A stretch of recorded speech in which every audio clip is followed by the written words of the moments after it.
Okay. In our next segment, we've now talked about target market segments and value proposition. Let's look at the next few elements of business model design. And here I want to focus on relationship building. And over here, I want to talk about channels to your customers. So give me 1 second.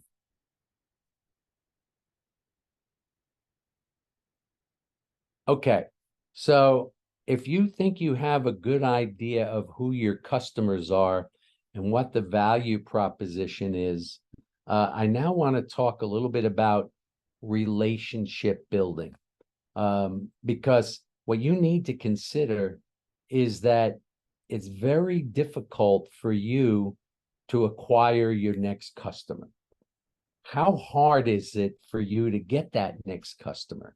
The harder it is, and the more costly it is to get that customer, the more important it is for you to be able to keep that customer.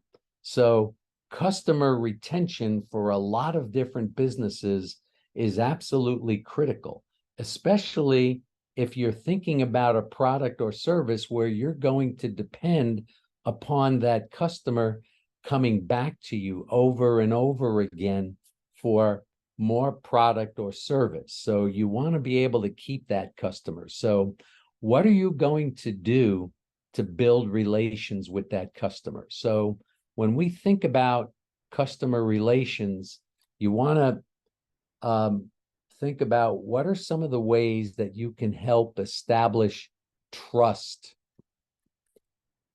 in that relationship. What would entice a customer to want to do business with you? They have to be able to trust you. And you have to keep in mind that for many of you, you're working on a pure startup. And guess what? Nobody knows who you are as a business.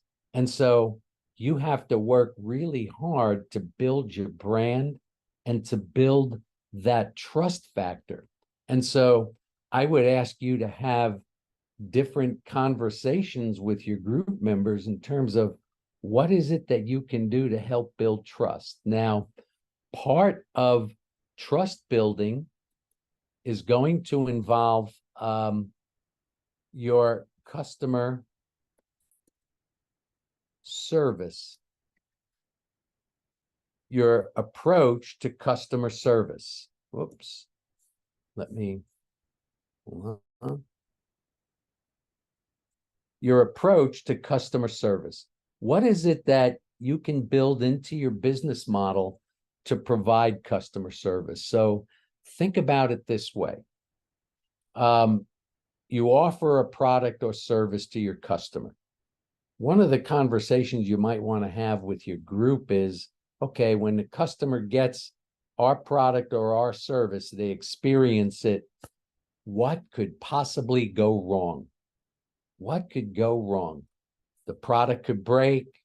There could be delays. The customer, when they receive your product, might not know how to use your product. So what are some of the things that you can do to provide after-sale service to your customers? And that's going to be based on conversations that you have with your group members about what could possibly go wrong and what do you want to try to do about that?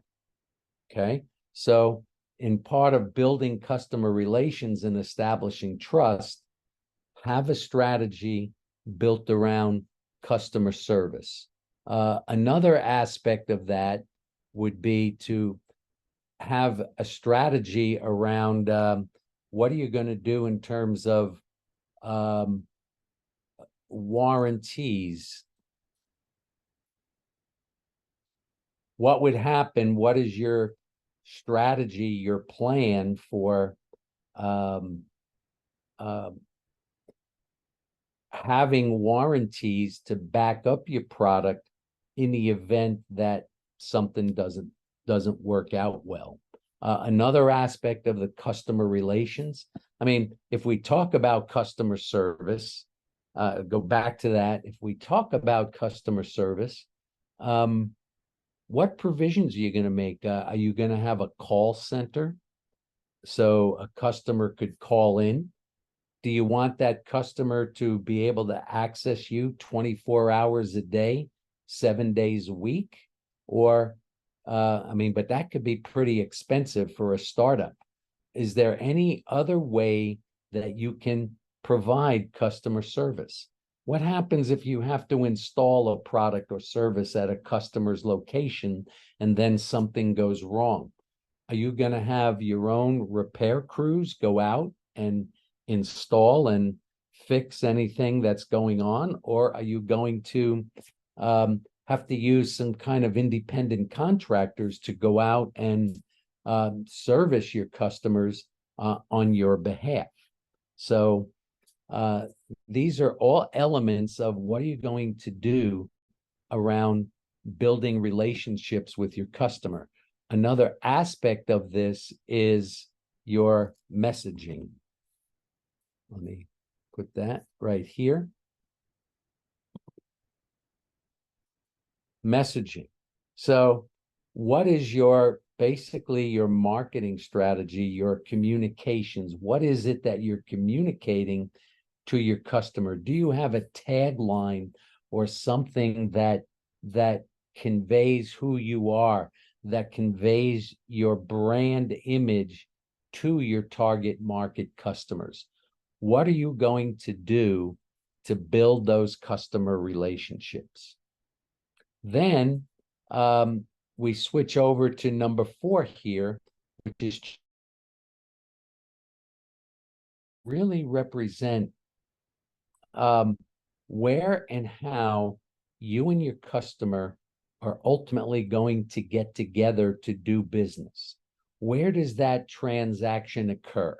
So, for example, are you going to interact with your customer through an online or a mobile app or some type of an online platform? Or are you going to have an mortar location? That means are you going to have a physical location, so the customer has to come to you at a physical location? Are you going to have a sales force that goes out and calls on customers to try to do business and get orders from the customer because you have a sales force out there? Or are you going to use some form of a distributor relationship? So in other words, you contract out with a third-party company that will call on customers on your behalf. So these are channels, and this really channel, where do you think the transaction is going to take place between you and your customer? Is it going to take place online? Is it going to take place where the customer comes to your location to acquire products or services? Are you going to have a sales force to go out and call on the customer? Or are you going to have distributors? So these are some things to think about. So we've covered target market segments, value proposition, customer relations, and channels. In the next video, we'll talk about revenue streams.